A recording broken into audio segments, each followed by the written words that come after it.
Now we've moved from the lower body to the upper body. What I want to talk to you about now is hand placement and ball handling. Not ball handling as far as dribbling the basketball, ball handling as far as how you hold the basketball, because it's very important that you understand that there's a particular way that you need to handle the basketball prior to shooting it. One of the first things I want to talk to you about is balance. When we talk about balance, the ball needs to be, we have to have two things established when we're shooting the basketball. Number one, we need a base that holds the basketball. Number two, we need a release point. Now I'm going to show you what those things are. Then I'm going to clue you in and tell you exactly why you've been missing a whole lot of shots. When we talk about a base, a lot of shooting instructors, a lot of coaches will talk to you about having an L shape in your shooting arm. And that's exactly right. It's an L shape. This is your L shape. This is your forearm. This is your upper arm. You create that L. But why do we create that? And how do we create it? Creating it is easy. The only thing you have to do is find a wall, find a rim, something in front of you. And you know that you have a good base if all you do is point your elbow forward. Just point it forward. Now, my hand, I have my base right here. Okay? I got a very good base right here. You don't want it pointed up at the rim because then the ball will be behind your head. You always want the basketball in front of you. Remember I said earlier, I'm a right-handed shooter. So when I shoot my shots, my jump shots, all these shots will take place on the right side of my face. Everything takes place over here. Not in front of me with two hands, not over here to the left. When I bring the basketball up, if it's on my left side or I catch the basketball from my left side, I want to transfer it over to my right hand and then bring it up. I don't want to do this and come across my face. I want to transfer it over, push it into my shooting hand, then bring the ball up. When you create that base and your hand is underneath the basketball, you understand that this is where you get your arc from, because arc is shooting the ball up and over. Okay? A lot of times what happens with shooters is they shoot and they're taught from a young age to shoot the basketball directly into the rim. And that's incorrect. If you shoot the basketball directly into the rim, then it's only going to target one spot on the rim. The rim is much wider than the basketball. When we as shooters, we want to target the middle of the rim, because now our shot may go slightly to the left, slightly to the right, but we'll still have room for error and it'll still go in because we're targeting the middle, which gives us more room on the sides. If you shoot a flat shot, then you're only going to target the front of the rim or the back of the rim. That's going to bring your ball in way too hot or way too fast.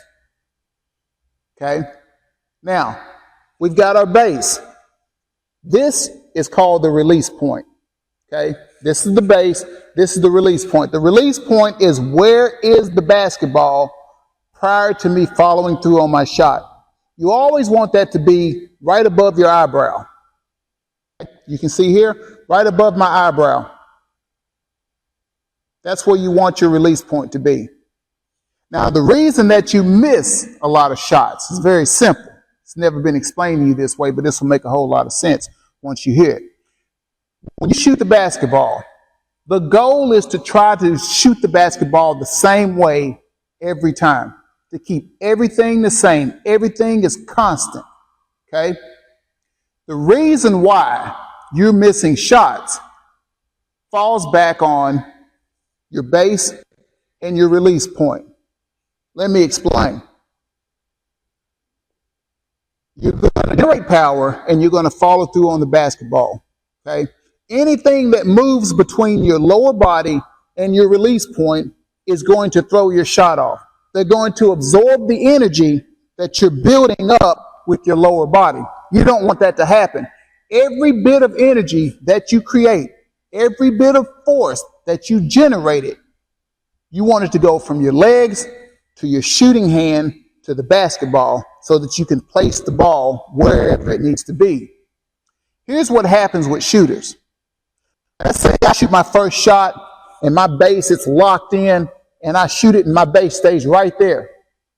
Okay, the ball is going to reach a certain point and it's going to fall at that certain point. Now, as long as I put enough power on my shot and I hit it with shooting this way with this base locked in, should go in consistently. Okay? But here's what happens to some shooters. The next shot you shoot, maybe your base comes down. Okay, if my base comes down, now the ball is going to fall from a different spot. And that's going to be a totally different shot. It's going to look good. It may feel good. Now, let's say I raise my base up on this next one. Try to raise the ball up and shoot. Now, I'm shooting and the ball is falling from a different spot in the air. Or let's say that I try to put some extension on my arm, and when I'm shooting, I extend my forearm. Okay, now the ball is going to fall from a different spot. What I'm telling you is this. You need to be consistent with the way you shoot the basketball. Create space, shoot the basketball consistently. So the only thing you have to do is, as a shooter, when you're deciding where you want your release point to be, what's comfortable for you, wherever you want that release point, wherever you want that base, and when you practice, I want you to take your time and I want you to get this positioning. If your base is here, put your base there every time. Don't change it. Don't raise it up. Don't lower it. Okay?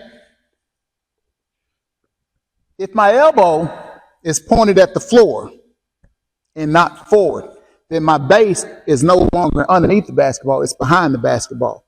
So now I'm going to be pushing the basketball. If my base is too high and it's pointed at the rim, now I'm shooting from behind my head. So not only do I have to get the ball here to shoot it, I've got to use some energy to get it from here to here and then shoot it. So you want to be very consistent when you're shooting the basketball. Okay? Try to shoot with the same base, the same set point or release point.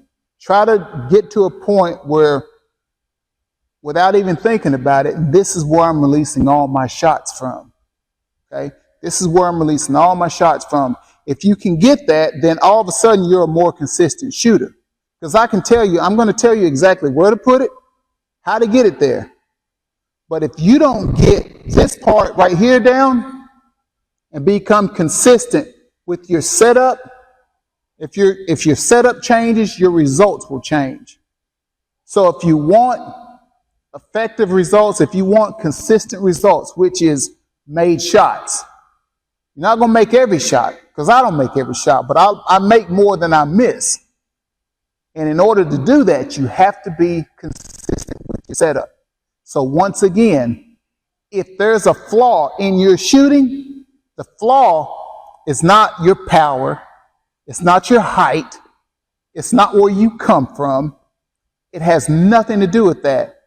The one flaw that you have is that you're changing your setup. Maybe you're here, and maybe you're here. Maybe you're here. Maybe you're here. Maybe you're here.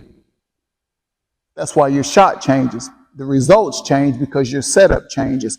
If you keep your setup the same and consistent, then you'll make more shots.